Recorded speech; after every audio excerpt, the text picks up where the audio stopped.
Where's everybody?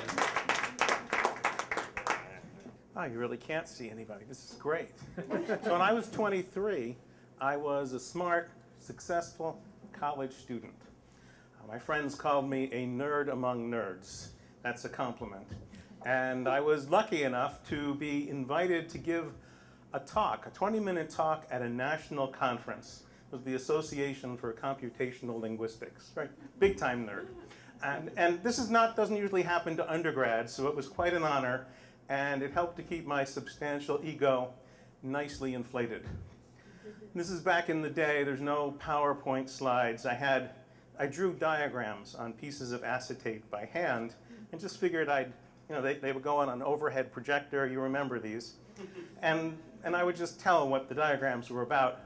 Didn't rehearse, didn't know anything about giving a talk. I'd never done one, but I had graduate student friends, and they could do it, and I thought, I guess this is what smart people can do. So a couple days before the talk, I go to my advisor, I show him the slides, tell him what I think I'm going to say, and he looks at them and he asks me a really natural, ordinary question, and I realize I don't know the answer to that. And after we talk, we realize he doesn't know the answer to that. And he looks at me and he says, I should probably have gone over this with you sooner. Well, have a good time. And that substantial ego just went, psh. But I get to fly to San Francisco by myself. This is a big deal. I check into a hotel. I go down to the conference area, and I'm looking for my name tag. There's a table with 200 of them, and I see professors from MIT and Carnegie Mellon, and grad students from Stanford and Harvard, and professors, researcher names I knew from IBM and Xerox, and me, a junior from Buffalo. And at that point, the ego just gave up. And I was thinking, am I really supposed to be here telling these people stuff? So I go in this big hall. It's just one room for all of us, and I sit in the back. And I watch the first person get up, and I start thinking about me doing it. And this is the point in my life when I realize I'm scared to death to talk in front of a group of people. I didn't know this. I'm terrified. Now, I don't want you to think I'm exaggerating nervousness here. If you're afraid of public speaking, you know what this is like. 5 minutes in, I've got a full-on anxiety attack. My heart won't stop racing. I'm not breathing well. 5 minutes later, I'm soaked in sweat and shaking. And before that first talk is over, I'm in the bathroom throwing up lunch. My talk isn't scheduled till the next morning. So this is weird for me. I go outside, I take these deep breaths. It's October, it's cold, and I go back in. This was a fluke. I sit down, I watch the next one. I start thinking about it. And this time I race right through the anxiety and sprint to the bathroom to make sure that there's nothing left in my stomach. And this is how the afternoon goes. I can't stay in the room. I'm always back in the John. It's the end of the day. I skip dinner, go straight to my hotel room. I lie on the bed pretty much all night, just thinking, how do I get out of this? I do not want to do this. What travel snafu would have me leave early and have to go home to Buffalo without doing this? None, really. And I'm there. It's the next morning. I'm back in the conference center.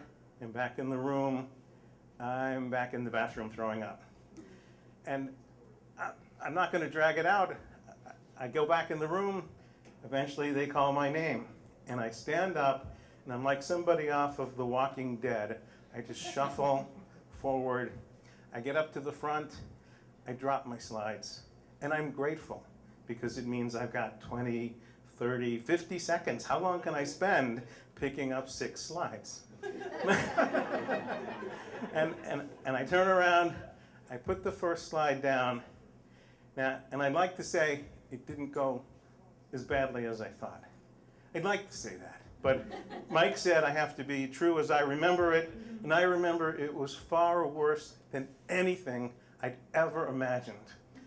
First off, I only could talk like this the entire time because my voice was shaking like this, along with my entire body. And my hand, which was pointing with a pencil, and the pencil was up on the screen so that everybody could see it shaking. All the words I thought I would have, they fled in fear. I couldn't think of a thing. I know I talked like, and next slide, and I did that in 6.5 minutes. I finished a 20-minute talk. And I stood there with my eyes mostly closed, and everyone in the room, myself included, knew I had just humiliated myself. And I was just standing there waiting for the moderator to say, "Thank you." So I could walk down the middle of the room, go out those doors, go home to Buffalo, change my major, so I would never meet any of these people again.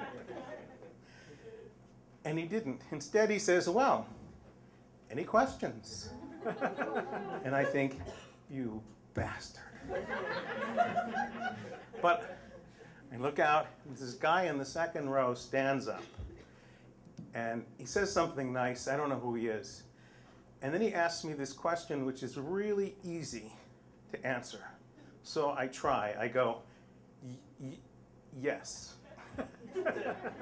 So he asks me another question, almost as easy, and it had the same answer. So I could do that. I said, yes. And he asks me another question, and he just keeps asking questions. And eventually I have to use like whole words and sentences to answer him.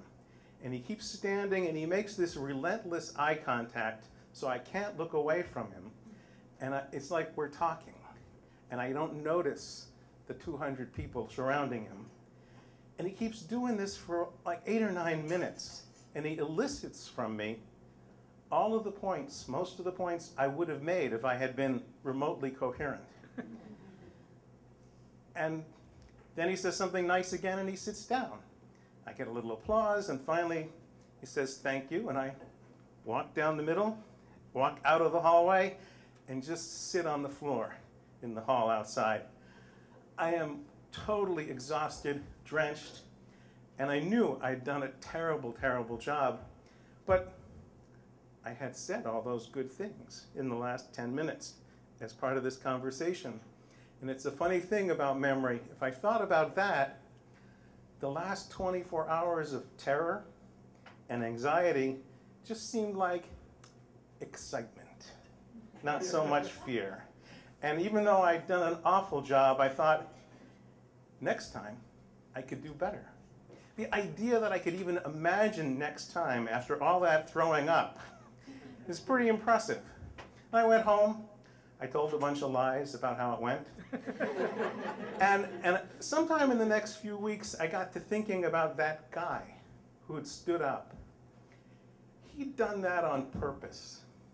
This is a guy who'd seen me drowning, terrified and humiliated, and he stood up and he threw me a rope. And with quite a lot of skill and a pretty casual grace, he kind of pulled me back in and sent me home feeling okay. The guy wasn't the smartest guy there. He wasn't the most articulate, was not the most famous. All these things I wanted to be. But after I thought about it, I said, when I do grow up, I'm going to be like that guy. Still working at it.